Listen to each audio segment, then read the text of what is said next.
All right, good afternoon, everyone. I think we're going to get started. My name is James Tatum. I'm a policy analyst with the Council of State Governments, and I'd like to welcome you to our Teacher Licensing and Mobility webinar. Today, we'll be speaking with Senior Policy Analyst Tiffany McDowell from the Education Commission of the States, Senior Program Associate Teresa Mooney from the Council of Chief State School Officers, Oklahoma State Senator Adam Pugh, and my associate CSG policy analyst, Max Morley. We are recording this webinar, and that recording will be available on our Occupational Licensure Project website, licensing.csg.org, in the next week or so, and I'll be showing that URL on a few slides if you would like to copy it down. We will be taking questions for our presenters. You can enter those questions in the webinar text box at any time. We will hold all questions until the end to make sure we can cover all the material our presenters have for us. Before I start, I would like to give a brief overview of the CSG and Occupational Licensure Project. The CSG is a nonprofit, nonpartisan organization that serves all three branches of state government. We support our members by hosting policy convenings, including our annual national conference and our regional conferences. We release a number of policy reports and publications through our magazine, Capital Ideas, our weekly newsletter, The Current State, and through our website, csg.org. We have several externally funded projects, and that includes the Occupational Licensure Project, Overseas Voting, Disability Employment, and Women, Infants, and Children, just to name a few. We also have two national task forces that focus on health and the workforce, which we are especially supporting as much as possible during the COVID-19 situation. Now, the Occupational Licensure Project is based on a grant received from the Department of Labor in 2017. CSG is in partnership with the National Conference of State Legislatures and the National Governors Association Center for Best Practices. The main goal of this grant is to assist states in identifying best practices in occupational licensure policy. And some of the resources that we develop for our 16 states that are part of this consortium, we help them by hosting annual conferences. We give in-state technical assistance, research that results in policy reports and articles, webinars like this one, and our occupational licensing database, which we are continually expanding. And we also have teachers' assistants licensing info is newly available on there. And those resources are available through our website, licensing.csg.org, and NCSL's website as well. And at this point, I would like to hand it over to Max. Hi there, everyone. As James stated earlier, my name is Max Morley. I'm a policy analyst at the Council of State Governments, and a lot of the work that I focus on is teacher. Can everybody hear me? Okay, teacher licensure and education policy more generally. And so what I want to talk about just briefly are some agreements and differences when it comes to the way that states license teachers and some of the qualifications that they have around that. So as far as current agreements around licensure, there's one major official when we look at a national scope. There's one major official agreement, and that's called the NASDTEC or NASTEC agreement, National Association of State Directors of Teacher Education and Certification. And what this does largely is it's an agreement around what the definitions for teacher licensure are, all the sub-definitions, and then it creates a collective database for what are called jurisdictional specific requirements, or JSRs. And those are the things that states require for initial teacher licensure, sort of just your mainstream initial licensure to become a teacher in that state. Now, unofficially, there's a lot of stuff that states agree on as well. One of those are the NTASC standards, and those are a set of standards that have been promulgated by the Council of Chief State School Officers, and you'll hear Teresa from CCSSO talk to you a little more here later. But those standards are standards for teaching and licensure, and those have sort of unofficially been adopted by states. 46 states have adopted those directly, and then 4 other states in the District of Columbia have adapted those as part of their standards for teacher education and licensure. And then of course there's the national boards for professional teaching standards. You'll hear teachers refer to this as getting their national boards. 47 states right now recognize national boards for in some way. So some recognize it for financial incentives, one time or ongoing. A lot of states will identify it as qualifying for initial licensure. So if you're coming from another state, regardless of what else you have, if you have national boards, you're good to come in and get it licensed.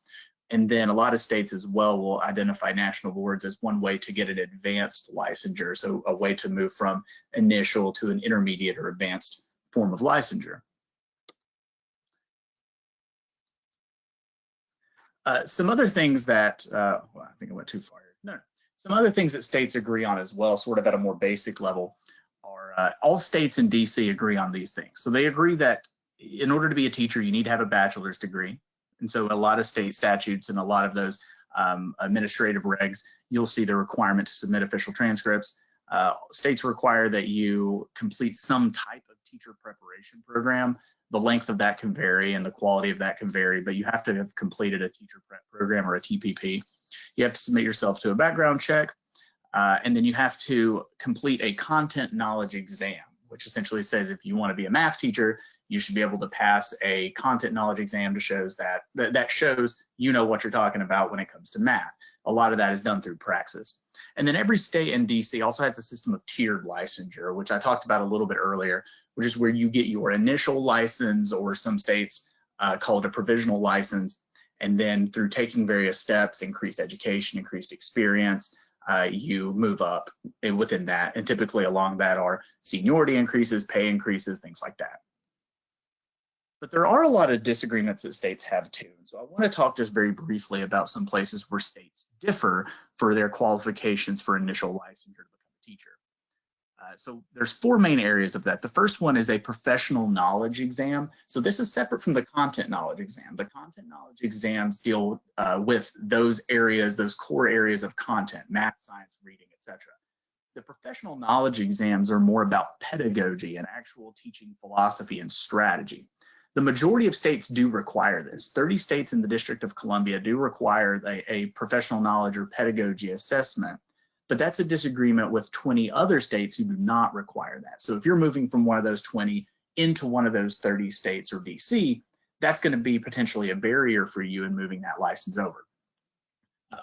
Like we talked about earlier, as part of the teacher prep program, there is a student teaching requirement. But the length of that is different from state to state, and how that length is measured is different as well. So some state may measure that in hours. Some other states may measure that in terms of college semesters or months. And then there's a third area of disagreement is around miscellaneous assessments. So these are assessments that are separate from the content knowledge and the pedagogy assessments. These are ones, for example, some states for early childhood education, elementary or reading and writing specialists, there are reading assessments that you have to pass. And then there's other smaller ones that can be classified almost as other. So in Georgia, for example, you have to pass an educator ethics exam. And in New Jersey, there's a physiology and hygiene exam you have to pass before you can be licensed as a teacher. Now, a lot of these aren't big, long, strenuous exams, especially when you're looking at physiology and hygiene. But they are things that might be perceived as or realized as barriers between states when you're looking to move your license. And then the fourth one here is the one that, let me go back really quick because I do want to point something out with these 3. These 3 here are areas that, even though there are differences between states, when you look at rectifying these differences, those are going to be things that are pretty low lifts. So for bullets 1 and 3 here, those are assessments, right? And you just take the assessment and then that difference has sort of been met. The one in the middle here, the length of student teaching requirement, when you're moving a license, a lot of that is going to be philosophically met through your term of service as a teacher, right? So if you've taught for 10 years and you're moving to another state, people aren't really going to get hung up much on the length of the student teaching requirement because you have that experience level. You've been practicing in the field. But when we go over here to this 4th bullet, this specific coursework as part of the teacher preparation program, that's where some of the differences between state requirements are a little bit more difficult to rectify. So there's 4 types of state-specific coursework that I want to focus on very briefly. Or I'm sorry, specific coursework. There's state-specific coursework, there's exceptional student coursework, content knowledge coursework, and student safety coursework. So with state-specific coursework, it's largely classes and coursework that is related to state history or culture. So in Alaska, you're looking at things like 3 credit hours of Alaska studies. South Dakota has 3 credit hours of South Dakota Indian studies, things about their culture that they would want their teachers to know about. Exceptional student populations are around students with disabilities who might need accommodations in their education. Georgia has a test called Identifying and Educating Exceptional Children that deals with both students with disabilities and who need accommodations, as well as students who might be listed as gifted and talented. Content knowledge exams, states like Iowa, they want you to have had, if you want to teach math, for example, to have passed a certain number of course credits in math, same for science, same for history, what have you, but they want that coursework there as opposed to just teacher preparation coursework. And then with student safety, it's things like first aid, CPR, harassment, bullying. Some states have state-specific tests, some states can outsource that. But this stuff here is a little more difficult because you really either have the coursework or not. And taking a test is much lower of a lift than actually going and taking college coursework. So the point of all this is that I want to point out to you that states really do agree more, far more, on the qualifications for licensure than they disagree. And most of the disagreements that they have are things that can be rectified pretty quickly. So when we're talking about mobility, and a lot of people hear that and think, well, you know, this state does this state does this. The real differences between teacher licensure from state to state aren't that vast. And so I kind of want to set that framework before we get in a little deeper into what we're talking about today. And I'm happy toward the end here, if there are any questions about some of the stuff I've presented or anything else, I'm happy to jump in and help answer questions. But with that, I'm going to cut myself off because I could talk about this all day. And I want to go ahead and move on over to Teresa Mooney from CCSSO to talk to us a little bit more about the Certification and Licensure Collective. Thank you so much, Max. It is a real honor to be able to present to all of you today. Very grateful for this opportunity and excited to be a part of this. As Max shared, I'm going to share with all of you some of the work that CCSSO is leading around certification and licensure, specifically as it relates to state education agencies. My name is Teresa Mooney. I'm a Senior Program Associate at CCSSO. And I'll tell you a little bit more about what CCSSO is in just a second here. So if you have not heard of CCSSO, that stands for the Council of Chief State School Officers. We are a nonpartisan, nonprofit organization. We're a membership organization that represents all of the public officials who head departments of education agencies across the country. So we call them chiefs because we know that the titles differs depending on what state you're in.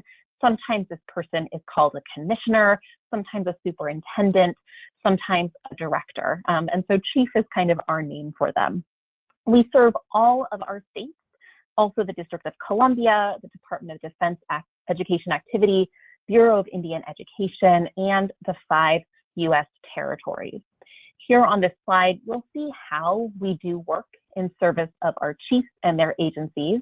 We have 6 primary goals for serving our chiefs, and I've highlighted that third one around teachers and providing high quality instruction and educational support, because this is the team that I work on, and it's where we do our work around certification and licensure, as well as other state levers to support equitable access for all students, like professional learning and educator recognition and engagement.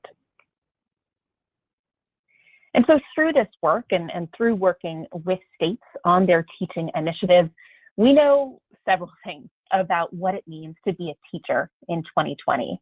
I know that many of you on the line perhaps are teachers or were teachers. I was a 4th grade teacher and a 6th grade teacher many years ago, but one thing that is continuously evolving is how much we expect of teachers. And so I think that we can all agree that we expect more of teachers now than we ever have before. And I think now, in the time that we're living in, is a really good and extreme example of that.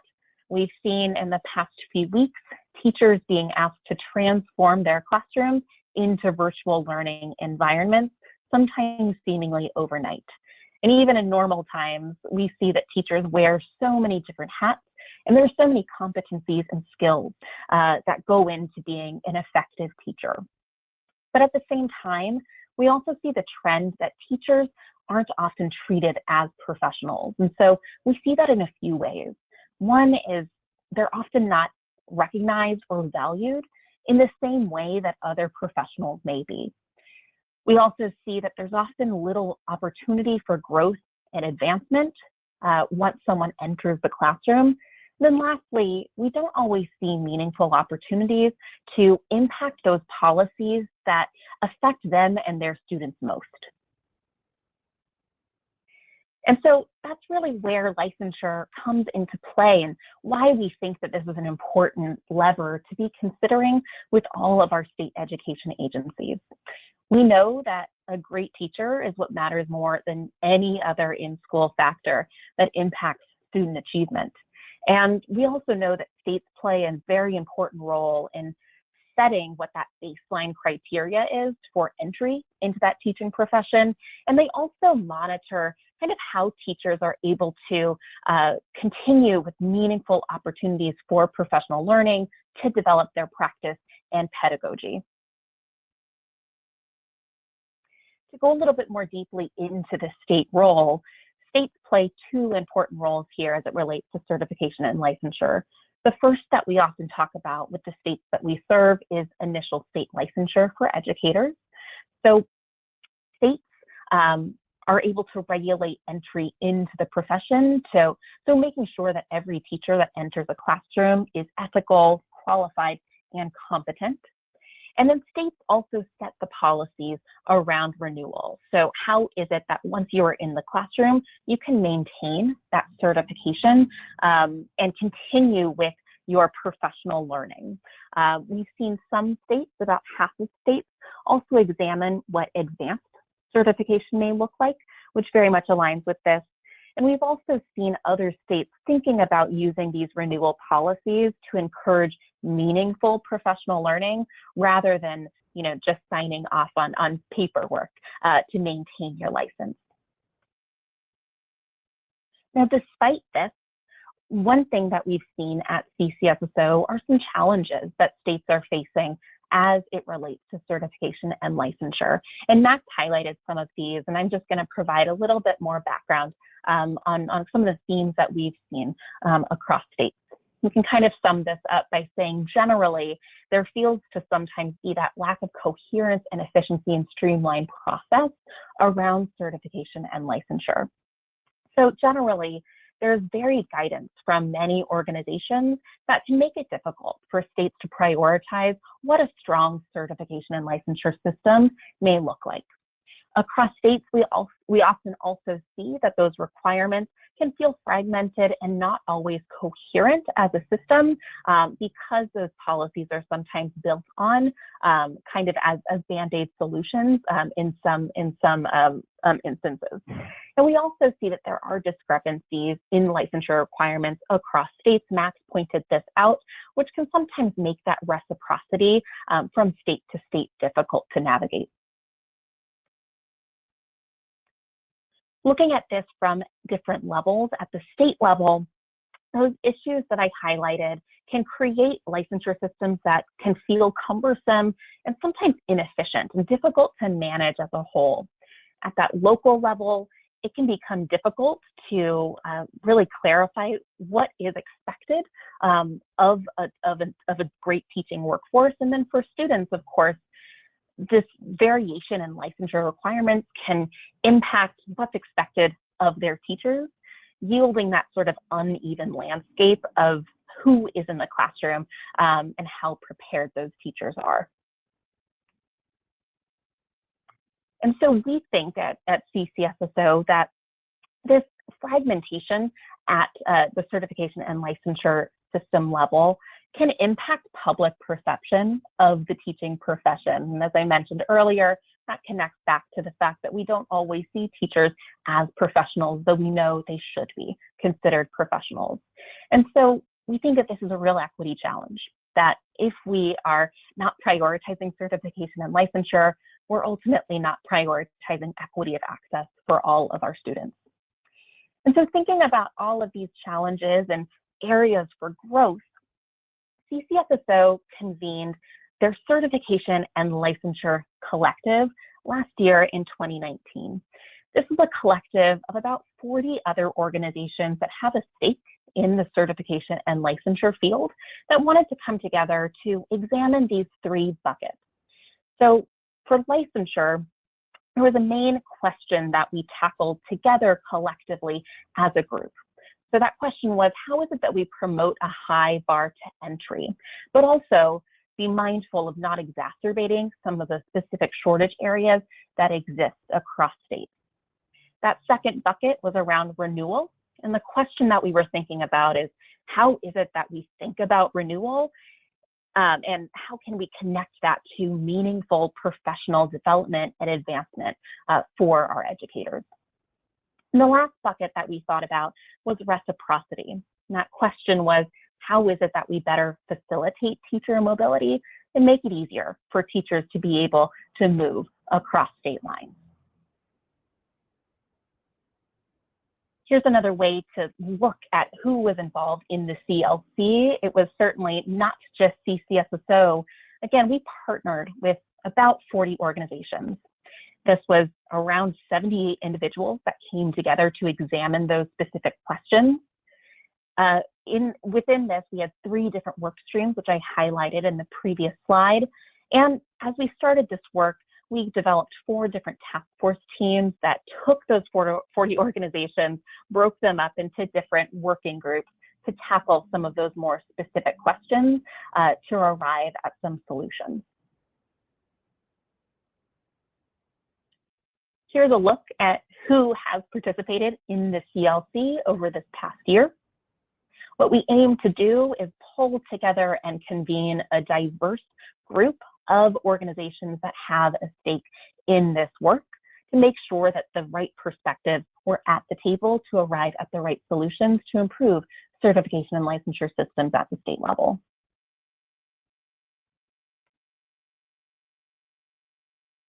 And this is sort of how we conceptualize the project and how we continue to have these conversations. In those yellow boxes, you see those 3 buckets that I mentioned: licensure, renewal, and reciprocity. In that green box below, you see the core team that acted as the conveners of the CLC. So that was CCSSO, but also with support of the Learning Policy Institute and National Board. And our role really was to think about a communications plan to support this work and make sure that the field knew what we were working on, and then also connect this work back to states. Above those yellow boxes, you see those different work streams and some of the specific questions that we were tackling. In that blue box, you see that that primary question was around initial licensure and entry to the profession. Above that, you see kind of the specific deliverable that the group was working on there. And Max brought this up. This group was really focused on a review of the in-task standards and thinking about how those standards may or may not be revised to reflect kind of the modern expectations of teaching. That purple box, the big question was around relicensure and professional development requirements. And above that, you see the deliverable that the group was working on, which was primarily focused on the design of principles for micro-credentials, or those smaller, discrete, bite-sized credentials that teachers can take to advance their professional learning in really specific topic areas. And then that pink box, you see that last question area around interstate teacher mobility. And the biggest question there was around the consideration of compact law on reciprocity. Now, CCSSO convened these 40 organizations twice last year to tackle these big questions, once in the spring and once in the summer.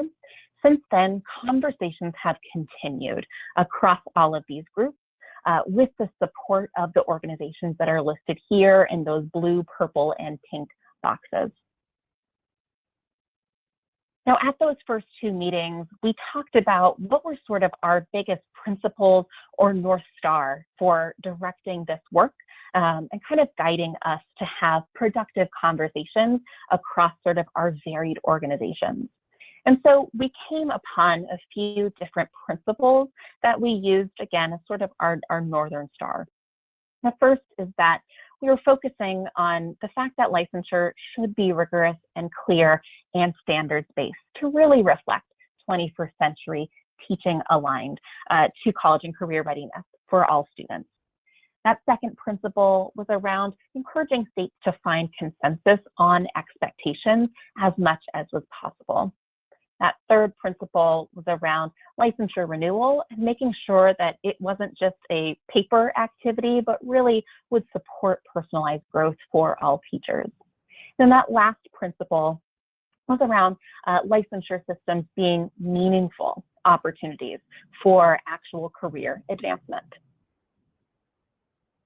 As I mentioned, these conversations have continued, but we also have a deliverable that we wanted to share with all of you today. The design principles for microcredentials was released in January of this year, and it was led by Digital Promise, along with several other organizations that supported thinking about this question in particular. This was related to our renewal work stream, so thinking about how is it that teachers can meaningfully continue their professional learning and advance themselves within the certification structure.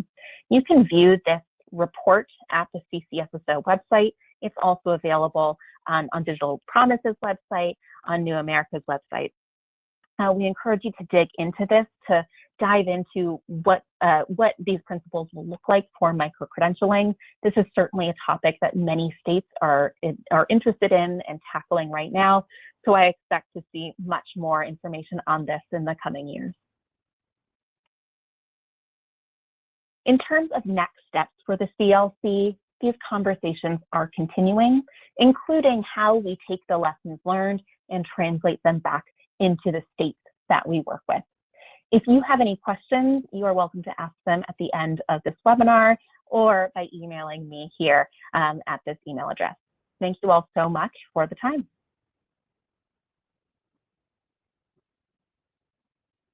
Great. Good afternoon, everybody. My name is Tiffany McDowell, and I am a Senior Policy Analyst with the Education Commission of the States. I am so excited to be a part of this webinar this afternoon, so thank you again to CSG for hosting today. For about the next 10 to 15 minutes, I'd love to share some information with you all about our research around teacher license reciprocity. So one of those three overall work streams that Teresa outlined for us a moment ago. Before I do, let me tell you who ECS, or Education Commission of the States, is. Like our partners on the phone today, we are also a national, nonpartisan, nonprofit organization. Our purpose is to support state education policymakers, including governors, state legislators, state chiefs, and their staffs. We cover the full education spectrum from early childhood through post-secondary, and we aim to support our constituents by learning from experience and sharing the best of what we know in the field, because we believe that better informed policymakers create better education policy. And we primarily support our constituents through independent research, reports on education policy trends, convenings, pulling people together to talk about education policy, and through ongoing counsel. And today I'll be speaking with you about our work in teacher license reciprocity. Like CCSSO and CSG, we think about license reciprocity as one facet of a larger picture around teacher certification, and even a larger picture around teaching quality in general.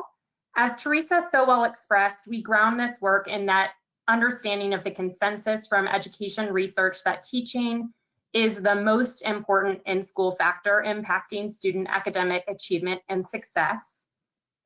And we also know that districts and schools across the country are facing severe shortages of teachers, especially in certain subjects such as special education or mathematics. and certain schools, such as more rural schools and schools that serve students from low-income families. Research also shows us that these shortages are costly. They're costly for students who often end up learning from teachers who might be underqualified, and they're costly for schools, districts, and states who spend a considerable amount of time and financial resources recruiting and training new teachers to fill vacancies year after year. These costs lead us to consider how can we better attract and retain excellent teachers. And as you've already heard, licensure policy and certification policy is one tool at our disposal to make sure we're getting the best possible folks into teaching as a profession and keeping them in the classroom. So we'll be zooming in on the idea of license reciprocity, just to have a common definition in front of all of us, because teacher license reciprocity is a fairly jargony phrase. What we mean when we say that is the idea that a teacher can move between states and transfer their license by going to the receiving state and meeting their state requirements.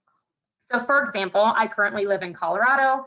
I am a former teacher, so imagine that I'm in the classroom, I have a full license, I've been teaching successfully for years, but for some reason I need to move to North Carolina. In order to teach in that state, or the receiving state, in this case would be North Carolina, I must meet their state requirements in order to enter the classroom. As Max articulated, philosophically, most states agree on the broad tenets of what we think teachers need to do in order to be successful in the classroom. But as we know in policymaking across the board, the devil is in the details. Our organization was hearing from teachers and some emerging research that while we have these broad ideas of our agreements across states about what teachers need to do to be successful, teachers were experiencing pretty high barriers to entry if they did need to move or wanted to move across state lines. So a couple of years ago, our organization decided to do a 50-state scan of teacher license reciprocity policies, and I'm going to walk you through some of our findings from that database. So when we looked across the country and conducted this 50-state study in 2017, we found that only 6 states, those highlighted here in green, offer what we would consider full teacher license reciprocity. In other words, these states will immediately grant a fully licensed out-of-state teacher, regardless of their training or their experience, a standard license when they move to that state. These states have few or no additional requirements for those teachers that are moving into the state. The vast majority of states, the states in gray on this slide, require some or all out-of-state teachers to meet new requirements. In many cases, this is true for all teaching candidates, regardless of how long they've been teaching or if they have an advanced certification, such as a national board certification. I'm going to walk you through what some of those new requirements might be. And as we do, I want to maintain the conversation that's already been started around the idea that states do have an obligation to maintain a high bar for the profession. So some of these barriers are intentional. States might have evidence that certain qualifications, certain training is needed for their specific state context and want to make sure that teachers moving to the state have that information, have that training. So they create that intentional barrier to make sure everyone has it. However, there are also unintentional barriers that exist in state policy at present. So this might be what we think of more so as a hoop to jump through that doesn't necessarily give the receiving state new or different information about the teacher candidate. For example, maybe they require an assessment that's very similar to an assessment that a teacher had to take in another state, but they don't recognize that other assessment as an equivalent to their state assessment. And for teachers, this experience can be very frustrating. So even if a state considers themselves to have low barriers to entry, teachers still have to navigate finding all of the information they need in terms of what is required, providing all of that information, and also dealing with timelines. One thing that we hear consistently in teacher surveys from mobility is that moving from state to state, one of the primary barriers teachers face is having an uncertain timeline in terms of how long it will take for their license application to be processed.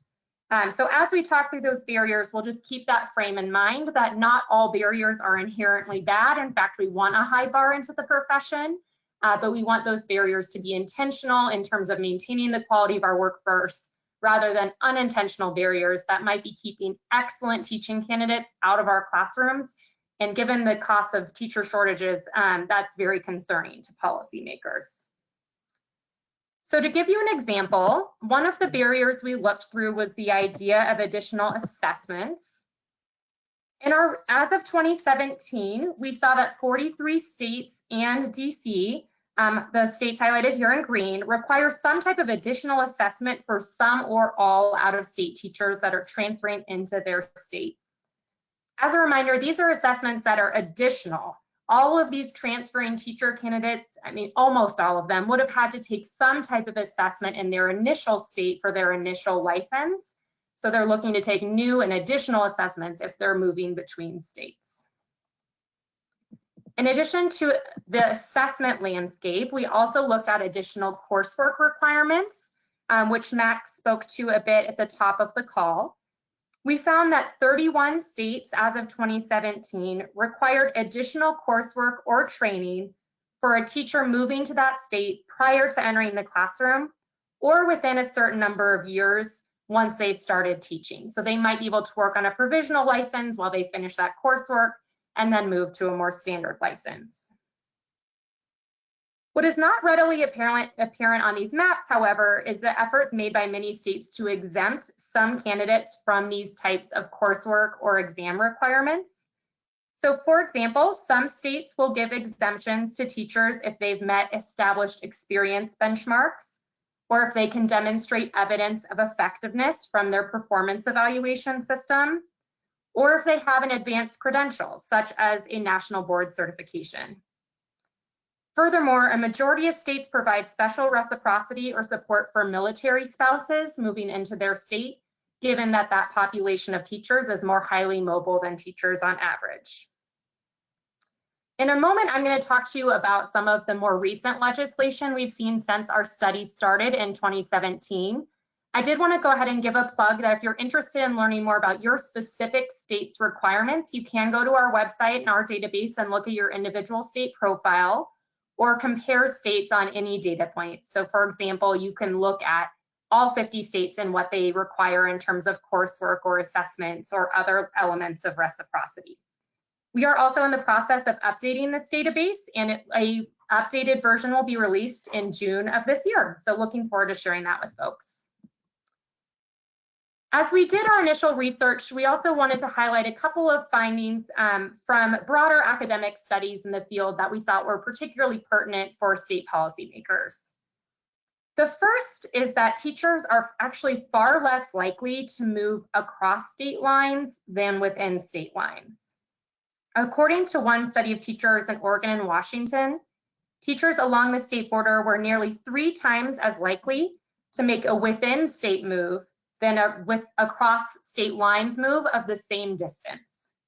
This is likely because state-specific licensing requirements, as you've just seen, are complicated and may be limiting interstate teacher mobility. A recent occupational licensing study found that teachers have the second to lowest relative between state migration rate out of 22 licensed occupations. And furthermore, those state-specific licensing strategies may actually be exacerbating teacher shortages. In a national survey of teachers who left the profession, 41% cited the ability to seamlessly transfer their licenses from state to state as an important factor in their decision to leave the profession. So we are seeing evidence that teachers are concerned that they're not able to move across state lines as seamlessly as they may need to for the realities of how mobile their families are, their lives are, in the way our economy works today. Therefore, reducing barriers and improving interstate mobility might support more job opportunities for teachers, stronger wage growth, and increased career satisfaction. Changing those policies may also create a healthier overall teacher labor market and improve teacher recruitment as we get people into the profession, both generally, but specifically in those high need schools and subject areas that we highlighted have specific shortages that are so problematic for schools and districts. Because of this compelling research about the potential benefits of reducing these barriers and improving interstate mobility, We have seen some policy activity over the past couple of years around teacher license reciprocity, as states are working hard to remove those unnecessary or unintentional barriers for eligible out-of-state teachers. We've seen at least 14 states highlighted here enact recent legislation addressing teacher reciprocity. Many other states have also made changes in state Board of Education guidance or in state education agency guidance, but we'll look specifically at enacted legislation. There have been a couple big themes in what we've seen across the country. The first is a lot of states moving to provide additional special reciprocity or supports for military spouses, such as the bill highlighted here from Connecticut in 2018. And the second big bucket of legislative activity we've seen is around removing coursework, assessment, and/or evidence of effectiveness requirements, such as this legislation from Michigan, also from 2018. For this second area of work, we've seen at least 7 states enact legislation addressing these barriers, and all of those pieces of legislation have aimed to still maintain a high bar for teaching, but eliminate unnecessary or unintentional barriers that might be keeping qualified candidates out of the classroom.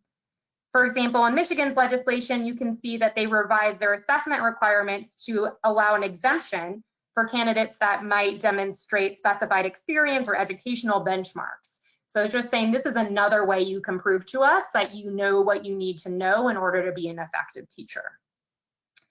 We also want to note that through our partnership with CCSSO and with CSG, we have heard that there are other states who are expressing interest in larger regional reciprocity agreements. We are all working together to do as much as we can to consider how to support those states as you consider those regional agreements. And if there's anyone who has questions about that, please, by all means, enter them into the question box. We'd be happy to talk about it a little more. Finally, I wanted to let you all know that we are tracking some legislation this legislative session around teacher license reciprocity. Before highlighting these examples, let me state that, of course, this session has not played out the way any of us anticipated, and we have a great deal of empathy for all the legislators who are working so hard to support their states through the current COVID-19 crisis. I wanted to share both the Tennessee and Louisiana examples with you today because I think they highlight just slightly different elements of this idea of unintentional barriers for teachers who are looking to move across states. For example, in the proposed Tennessee legislation, it would require the Department of Education to issue a license that's equivalent to the license the educator possessed prior to moving to Tennessee. So that has to do with the renewal and advancement conversation that Teresa was highlighting. If I'm a teacher in Virginia and I have some kind of advanced credential, I want to make sure that if I move to Tennessee for a compelling job offer, that I don't have to go back all the way to the beginning of the licensure ladder, that my experience and my advanced credential will be honored. So that's what that proposed legislation is looking to address. Louisiana's proposed legislation did target support for military spouses, but also tackled this idea of how long it takes for an out-of-state teacher to receive notification if they are eligible to teach.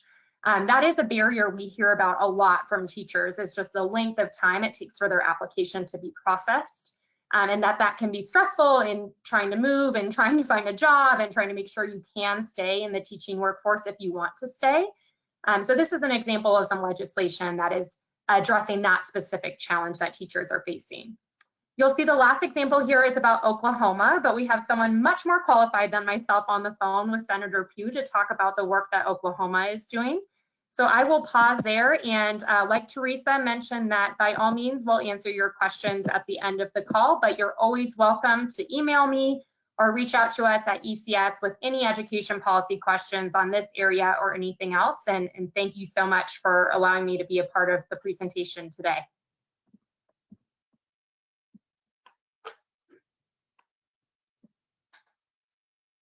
All right, well, hello, everybody. I am Adam Pugh. I am a state senator from Oklahoma. I represent the suburb of Edmond and a little bit of the northern part of our capital city, Oklahoma City. I know I have some Senate staff that are also participating in this webinar, so I just want to say hello to all of them as they are safe at home. Let me start by just giving a little bit of context because I think it's important. I was first elected in 2016, and when I was elected, I will tell you I had no idea what the term occupational licensing really meant. But when I stepped into the Senate in February of 2017, I got involved. Our licensure is mostly run through the Department of Labor. Our labor commissioner is an independently elected statewide official. So a little bit of probably a different government structure than a lot of states have. And at the time I stepped into the legislature, we were generally listed in most by most organizations that track this type of effort in the bottom 5 when it comes to the regulatory and licensing environment as a state. About anywhere between 2/3 and 3/4 of our economy is regulated by some sort of license.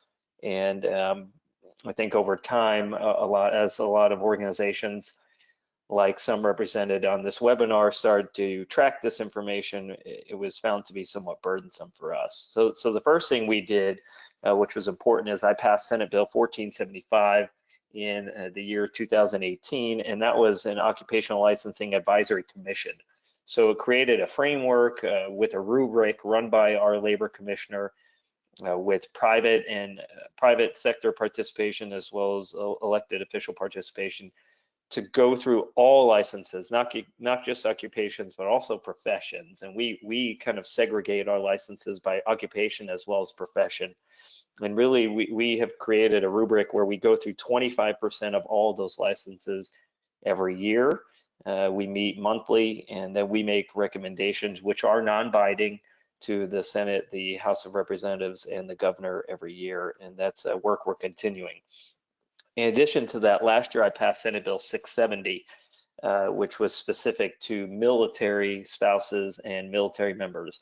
We are a big military state. We have a number of military installations in the state of Oklahoma. I am a military veteran, and what I found through my own experience, as well as those from folks I've served with, is PCSing from state to state or from overseas back to the U.S. can be stressful. And you are often thinking about a number of things, and you hope that your chosen profession allows you to just transition right into the workforce when you show up in any particular state. Because we were regulating so much of our economy through licensure, we were preventing some of those military spouses and even military members transitioning out of the military from being able to step right into the workforce. And so we passed a pretty comprehensive Senate bill last year, which would expedite licensure, recognize military licenses that were gained during your time on active duty, and create a process specific for military spouses. What we were not able to do was address education. Because of the way our statutes are written, we were able to address all licenses except teaching certificates. And so I had to address that in a separate piece of legislation. Now, as mentioned by Tiffany, we do allow for what I would call reciprocity and recognition, but right now it's all done through the administrative rulemaking process. So several years ago, our superintendent of education created a red tape task force, and that task force recommended this concept of licensure, mobility, reciprocity, and recognition, but it was all done through rule. As I started to dig into the military licensure specifically, I got a lot of emails from military spouses, specifically at Tinker Air Force Base, which is our largest employer in the state, that as members were moving here, their spouses were still having a hard time getting their teaching certificate recognized or issued at the state level. And oftentimes what was happening is those members were not getting their teaching certificate in time to get hired and teach in the state of Oklahoma, and then they were PCSing maybe 2 years later out of state, and we were missing an opportunity to have experienced individuals step into our classroom. So this year, I had to specifically address that state statute, and that's what Senate Bill 1125 is trying to address, and that is recognizing the out-of-state teaching certificate if it is valid, still allowing for a background check and a criminal history check, and then just really eliminating the confusion, telling the State Department that they will recognize this out-of-state license and certificate, and allowing teachers to then apply. It's still obviously an individual district decision, which I'm comfortable leaving it up to individual districts when they make those hires. This does not force a district to hire those individuals with out-of-state teaching certificates, but it at least opens up the possibility that those individuals can apply and that their teaching credentials from other states, as well as the Department of Defense Education Agency, or some other State Department entities that do issue certificates, that we can recognize those. In addition to that, there's a second piece of legislation that's tangential but somewhat tied to this, and that's Senate Bill 1126, and that has to do with recognizing the experience that those individuals bring to the classroom as well.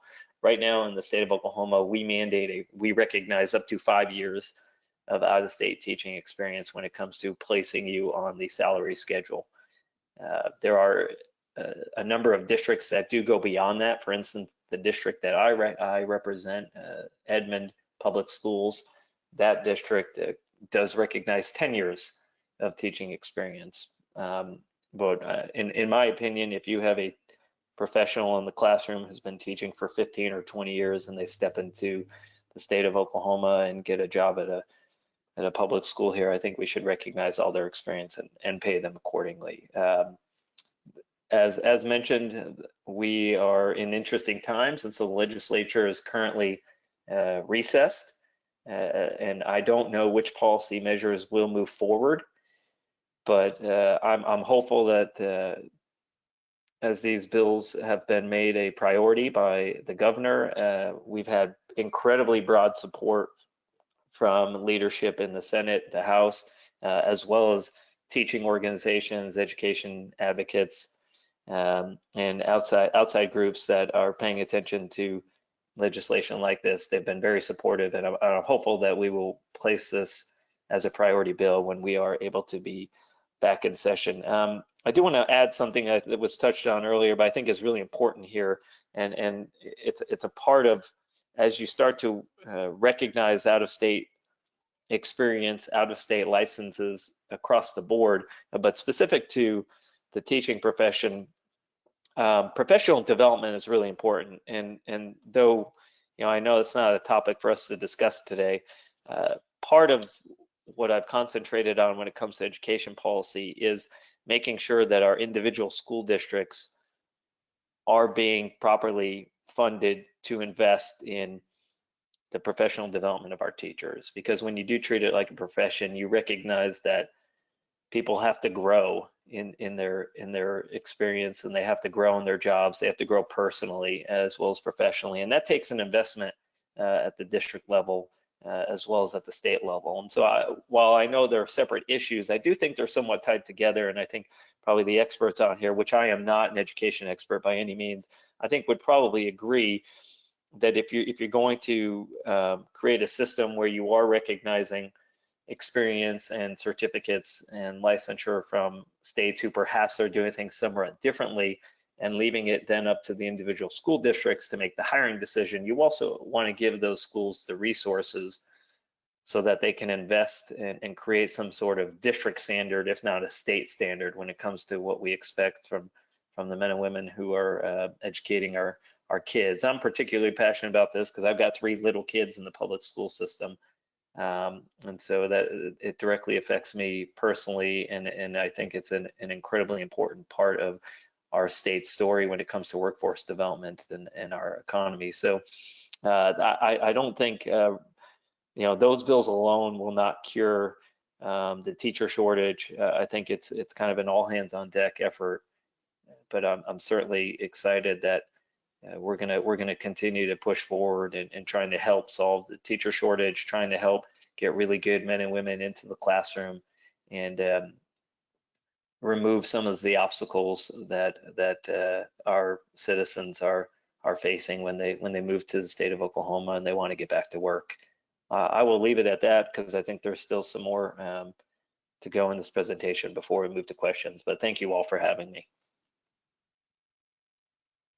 Yeah, thank you very much, Senator. Thank you everyone for the presentations. We also added a section to this presentation about COVID and some resources that our organizations had developed in response to the kind of spreading situation. We would like to go through these and just give a brief description of what's available. Let me see, Teresa, would you mind starting us off?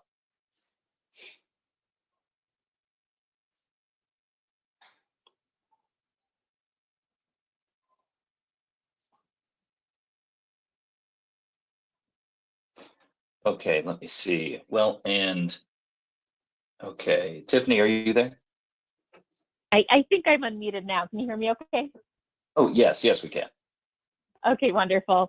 So our CCSSO website here has a few different resources that are primarily directed at state education agencies. So we're continuing to compile information that we believe will be most helpful to states to provide some guidance during this challenging time. So if you go to this website, you'll be able to find some resources on federal updates. We also have some CCSSO resources that we are compiling. So some of those include webinars that we've given to states in these past few weeks, providing some of those updates that are most relevant to them. We also have some online learning guidance that may be helpful for states around those policies and practices for most effective online learning and what that transition may look like, as well as some resources for parents. Again, we're going to be continuing to update this as the situation evolves. So consider this to be sort of a living document as we kind of tackle this new professional landscape that we find ourselves in. Thanks, Teresa. This is Tiffany. I will say similar things for the link you see here from ECS. We are continuing to update this, looking to provide a scan of what states are doing specifically related to COVID-19 and education. This resource includes some executive action, some state legislation. We also have a link to a map where you can do some live tracking of bills related to education specifically in this time. So thank you for giving us a chance to share that and hope it's useful for folks. Absolutely. Thank you for sending it to us as well. So the CSG has launched a website that is geared towards state leaders, but there's information for everyone. That includes information on legislative sessions and resources, executive orders issued by governors, federal resources that are available, and a lot of other information that you may find useful, including just tracking cases across the United States. And also, we have a page of links to our partner organizations and their COVID-19 resources. And that includes CCSSO and ECS's websites that you see here, and also NCSL and NGA. They're developing their resources as well, and we're trying to make that a team effort between the three of us. I would also like to mention that there's a series of podcasts available on CSG's YouTube page, and that YouTube page is CSG OVTS. And that's actually a series of 12 podcasts so far that were done by our Healthy States and Future of the Workforce policy analysts. So that's especially information that is useful right now. There's 12 of them up, and there will be more coming as we get those produced. And they're interviewing business people, state legislators, healthcare professionals about situations and issues that are affecting all Americans. Well, at this time, we would be open to any questions. If anyone has one, feel free to type it into the text box. We can ask our presenters. And actually, I had a question for Tiffany. On the map of states in 2017 that had full license reciprocity, did your organization find anything that those states shared? Thanks for the question. The primary thing that those 6 states shared was very few, if any, additional requirements for teachers moving into the state. So some of those states might have had a fairly short assessment. Almost all of them required a background check or evidence of a background check from the previous state. But the primary thing that those states had in common was that low barrier to entry for teachers who had experience in a full license in another state. We do not necessarily have evidence that they have other things in common with their licensure policies. So for example, their initial licensure policies actually differ substantially, but they are common in this one area around reciprocity. I hope that answers your question. Yes, thank you. So we have a question from Kelly. Is there any guidance out there on how local education agencies will place students next year if they don't finish coursework for this school's year due to COVID-19?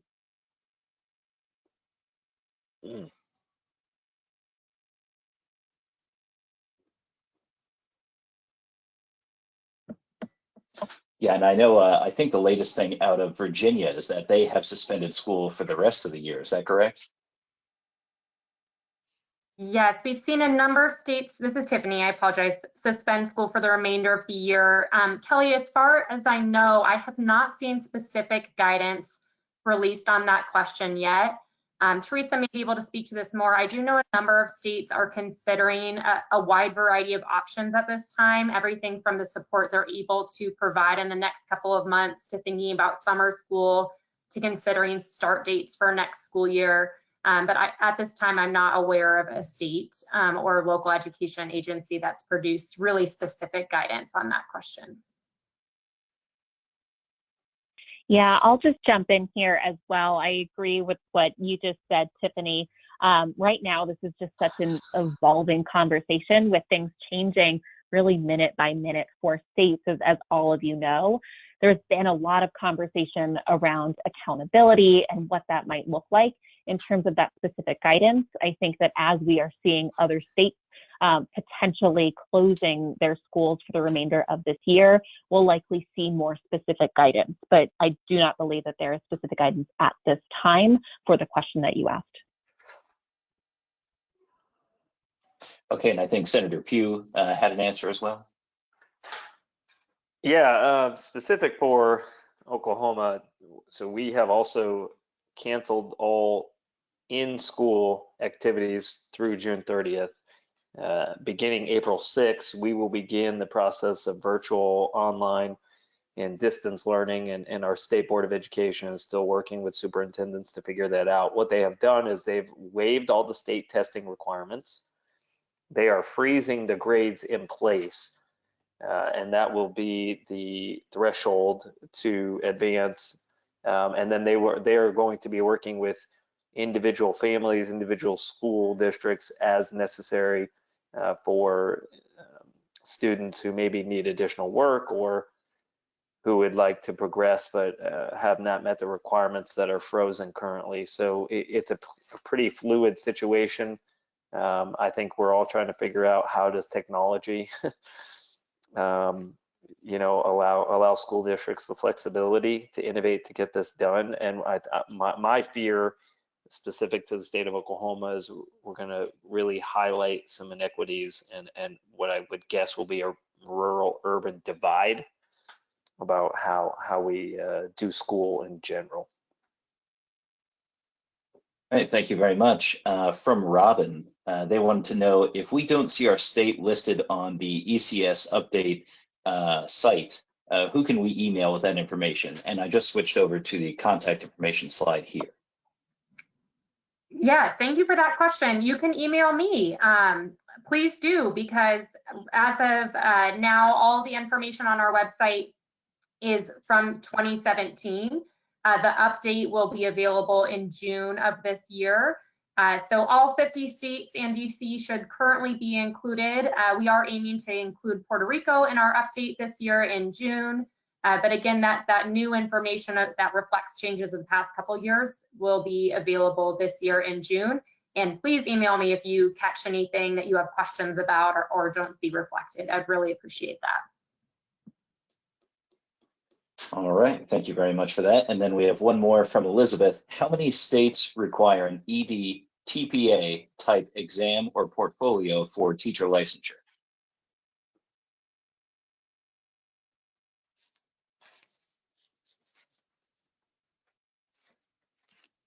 Hey, I can, this is Max. I might be able to be a little helpful with this, and folks fill in gaps if you can here. So for EdTPA specifically, I know that right now there are 18 states that have a policy in place requiring EdTPA, and there's a handful of others that are currently taking steps toward implementation. Now, I will say that that is only for EdTPA specifically. For other types of performance assessments or portfolio type markers, I'm not sure how many states have created their own, but I can get that data and make sure it's attached when we send out when we post the webinar.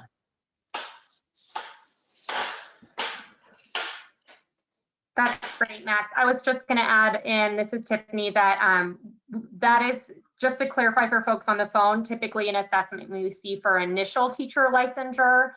Those types of portfolio assessments are extremely rare, if present at all, for reciprocity.